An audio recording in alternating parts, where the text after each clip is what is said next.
Hey guys, Ray Pahar from Crafty Crafty, and today we're finally putting up the new version of the chalk wall. A while back when I was first taking down the original chalk wall, a bunch of you guys wanted to see the behind the scenes of how I actually put it up and how I was going to take it down. Because of the timing, I wasn't really able to do that, but today I'm going to show you guys a little bit of behind the scenes on how I put the new chalk wall up. When I created the first chalk wall, I actually put everything on some wooden panels, and if you see in the background, I still have the original piece from the first part of the chalk wall. Fun fact, one of the original things that I drew on that chalk wall that stayed there the entire time were all of the symbols for all my social media links. I was able to keep that on the whole time just because I didn't want to erase it and then draw it back every time that I drew something new. And I really wanted to keep that part of the chalk wall consistent since I wasn't going to change my social media all the time. Today's video is going to be structured a little differently just because I'm going to be doing a lot of voiceover and it's going to actually be filmed over the span of a few days since chalk paint does take a few days to dry up. Let's go ahead and get started with today's project. I'm starting off this project by taking off the original chalk wall off of the current wall.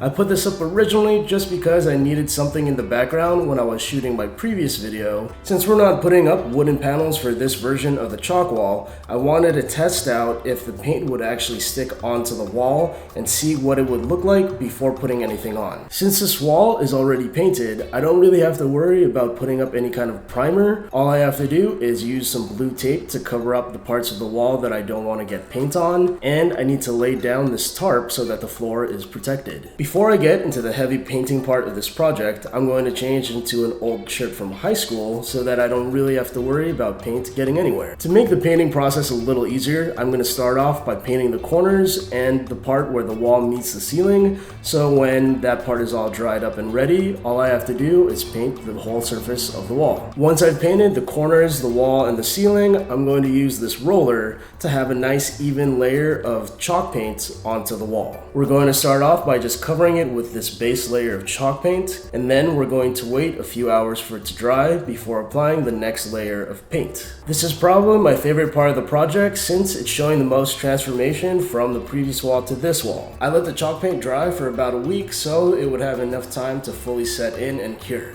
Once everything was fully dried, I removed the blue tape and I then created a layer of chalk to prep the chalk wall. This creates a barrier on the chalk so that when you write onto the chalkboard for the first time, it's not going to scratch up the wall. This got really messy, but it was really fun to put together. Once that layer of chalk was on the wall, I then wiped it down with a wet rag, and the chalk wall was complete. So far, I like the design of this chalk wall a little bit more compared to the previous one, just because it's one flat surface and I don't really have to worry about any nails or spaces in between the boards. We'll see how I feel about this once I actually start writing on the chalk wall, but for the most part, it's completely done. And after about a week, this is the finished chalk wall.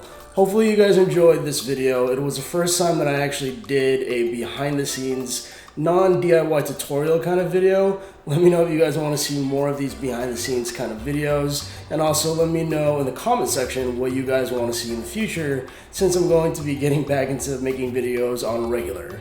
Thanks for watching Get Crafty Crafty. I'll see you guys next time. Make sure to check out my last two videos up here.